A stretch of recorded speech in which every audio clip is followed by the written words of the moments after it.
Hello, I'm Mr. Eliason, and welcome to APUSH. Today we're going to discuss some of the effects of Jefferson's policies and especially our continued expansion into the Ohio River Valley and how it continued the basic trend of continuous conflict with Native Americans. So, let's dive in. Here's our objectives for today, and let's dive into our story. One of Jefferson's visions for the United States was for us to be a society made up primarily of small-scale yeoman individual farmers. In order for that to happen, we had to be constantly procuring land in the West because this allowed for new families and new people when they came of age to settle in the West and to get their own land. This continued push westward is consistent with most of American history up to this point, but is going to again continue the same cycle that we've talked about before. As we move westward, the territories are, of course, going to be divided. We're going to see some new states showing up here. We already talked about Kentucky. Now we're going to get Tennessee, the organization of Mississippi Territory, Ohio Territory, and some of those areas as we continue to push west. The problem, of course, is that as we continually do this, we have constant levels of conflict with Native Americans. As the land is surveyed, and specifically the Jeffersonian administration pushed to survey, name, and create territories in the West in order to facilitate their settlement and eventual incorporation, as this continues to happen, what we end up seeing is conflict with Native Americans. The Treaty of Greenville, in the aftermath of the Battle of Fallen Timbers, set a new sort of equilibrium between the two groups and established peace, at least for a while, as some of the native tribes acceded to this new treaty. But of course, our insatiable desire for land continued to push Americans to settle westward. They would encroach on new groups of new Native American territories, would sign treaties with some of those groups to get title to the land, and these treaties would not be recognized by other Native American groups. Jefferson understood that this constant cycle of conflict could not go on forever, and so he pushed for a new policy towards Native Americans because, quote, "The Indian tribes residing within the limits of the United States have for considerable time been growing more and more uneasy at the constant diminution of the territory they occupy." So, yeah, of course. So his plan was, quote, "First, to encourage them to abandon hunting and apply to the raising stock, to agriculture and domestic manufacture, and thereby prove themselves that less land and labor will maintain them better than their former mode of living. And two, to multiply trading houses among them and place within their reach those things which will contribute more to their domestic comfort than the possession of extensive but uncultivated wilds." This is a policy that's going to be known as assimilation, which is to encourage Native Americans to adopt European ways and customs and thus assimilate into European society. Although some Native Americans, like our friend Little Turtle, did go along with this policy, in general, most Native Americans resisted this, both because they wanted to maintain their traditional way of life, but also because they'd seen examples of Native Americans who assimilated and it made no difference. The Conestoga people come to mind as a group of Native Americans who assimilated and then were still massacred over land and over a misunderstanding between conflicts between settlers and other Native American groups. And so for some Native Americans, assimilation was a path forward, but for a lot of them, it was seen as not a good solution. But Jefferson continued to push this because, of course, he wants to get more Native American land. The other thing that happened during this time period that helped facilitate westward expansion was the rise of Napoleon. During this time period, Napoleon was creating an empire for himself, first under the French consulate, while the Republic was still sort of existed, and then eventually the Napoleonic Empire. Napoleon, during this time period, was busy trying to fight all of Europe simultaneously in one of the many wars of the coalitions. And so he helped facilitate, after the Haitian Revolution, the Louisiana Purchase. The Louisiana Purchase was the original purpose of the attempt to purchase Louisiana was we wanted to get access to the Mississippi River, the mouth of the Mississippi River, and so we originally just wanted to purchase either the city of New Orleans or at least access to the city of New Orleans. Without access to New Orleans, the whole Mississippi and Ohio River basin becomes much less useful because it was much more efficient to ship goods all the way down the Ohio and Mississippi than attempting to ship it overland across the Appalachian Mountains. So we sent delegates to try to negotiate with Napoleon, and because of the Haitian Revolution, So before the Haitian Revolution, Napoleon had been hoping to use the Louisiana Territory as the breadbasket for a North American empire, but after the Haitian Revolution, and specifically after the massacre of the French Leclerc expedition, Napoleon decided that it'd be much more advantageous to just sell that land and then use the money to help fuel his European endeavors. So he offered to sell all of Louisiana to Jefferson's government. This was a huge opportunity for Jefferson, but it's questionably constitutional because this was beyond the scope of the negotiation, and the treaty had yet to be approved by Congress. But Jefferson was willing to, again, bend constitutionality because the prize, the benefit of getting all of this new territory was that we could continue to be a nation of small farmers, hopefully, in Jefferson's mind at least, indefinitely. So here's Napoleon coughing up all the money. This is a Democratic Republican cartoon. Here's Jefferson coughing up all the money to Talleyrand. Well, Napoleon, who I guess is a bee, is stinging him or something. Not totally clear on what's going on. These British political cartoons are kind of a mess. So Jefferson's going to give all this money to Napoleon because the Haitian Revolution convinced Napoleon that colonial empires are kind of a waste of his time and energy. But the Louisiana Purchase was spectacularly popular. Jefferson is elected in a landslide. We do still see a Federalist candidate, but as you can see, they're down to 8% of the electoral vote, and so the Federalist Party clearly seems to be on its way out here at this point. Napoleon then dispatches two military officers, Lewis and Clark, to go survey this territory and make contact with Native Americans. They, of course, do this. Their original goal was to find the headwaters of the Missouri River, but Lewis and Clark go past their mandate and go all the way to the Pacific Ocean along the Columbia River.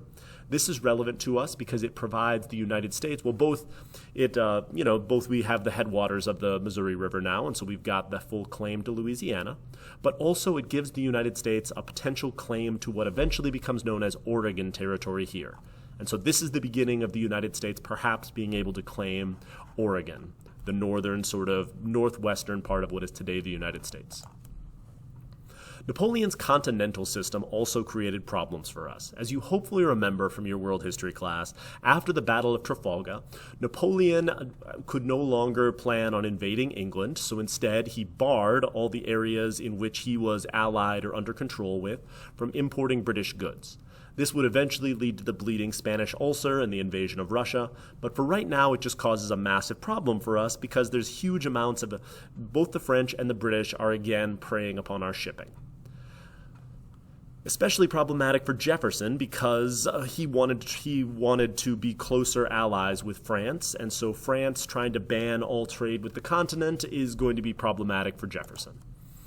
The British also start impressing our sailors. By that we mean attacking American ships, ostensibly looking for British deserters, but in reality just taking any sailors that they could off the ships in order to supplement the British Navy, which is being used to then blockade most of France.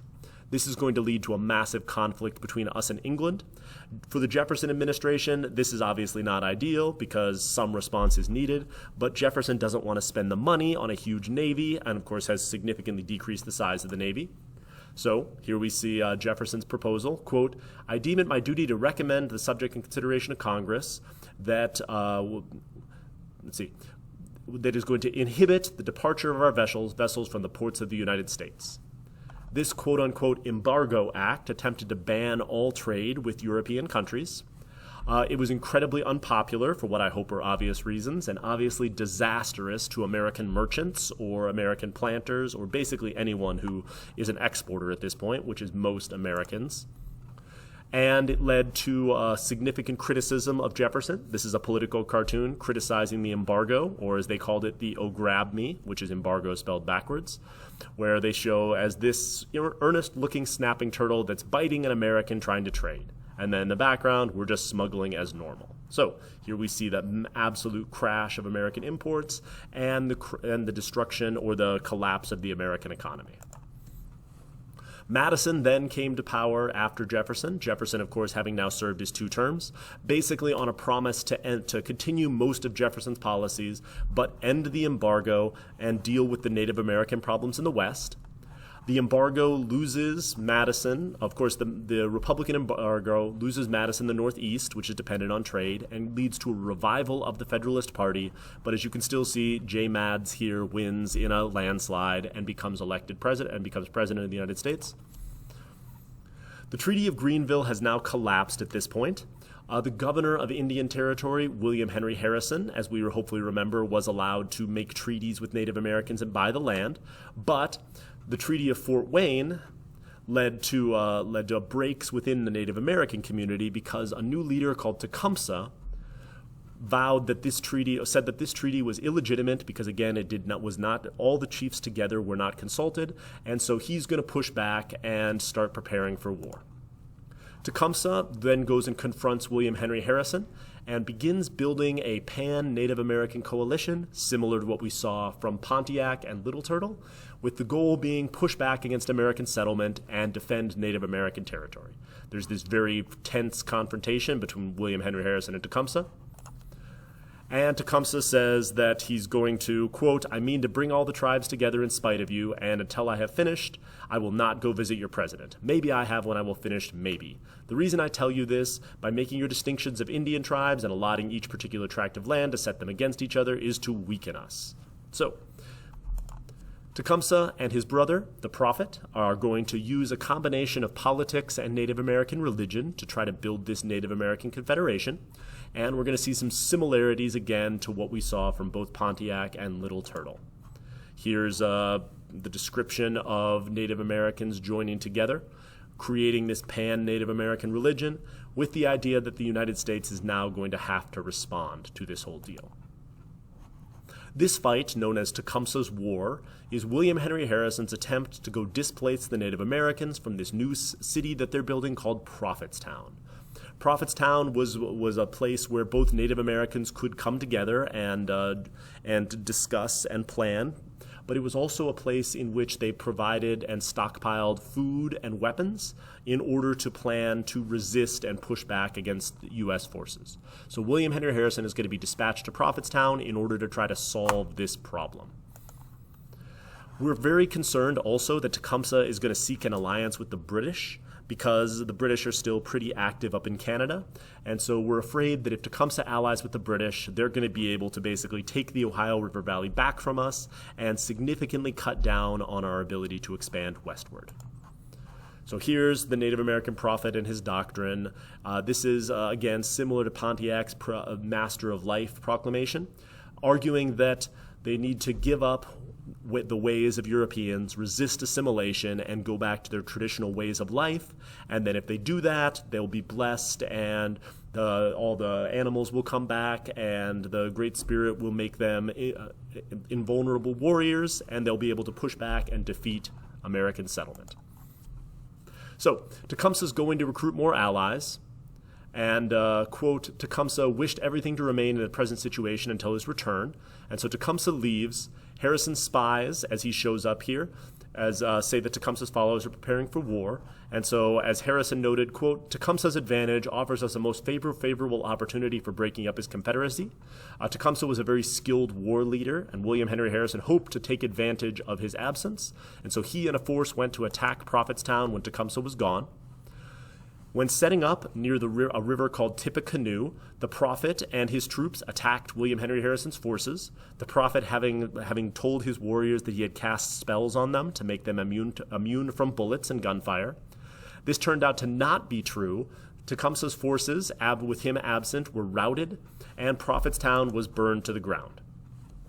This greatly weakened Tecumseh's confederation. Tecumseh, of course, is still out there trying to recruit allies, but he's now lost his base of operations and all of his supplies. And today, Prophetstown is a lovely state park that has a nice water park and a lazy river and all that fun stuff. So, Tecumseh's still out there, but his confederation is greatly weakened because of the Battle of Tippecanoe. For William Henry Harrison, this is going to make him a national hero, and he's eventually going to leverage that into his own political career, which we're going to get into later. This allows Jefferson to continue to push assimilation, as we talked about before. Little Turtle and older Native American chiefs are going to embrace this, whereas Tecumseh and younger chiefs are going to refuse and continue to push back against any attempt to change their traditional way of life or cede their territory to the new United States. So that brings us to the close of today. We still have a lot of unresolved issues. Obviously, Tecumseh is still out there. The Embargo Act was not particularly effective at stopping the issues of the Napoleonic War. And so all of those issues are going to eventually lead to us in getting involved in what is known as the Second War of Independence, the War of 1812. Thank you for listening.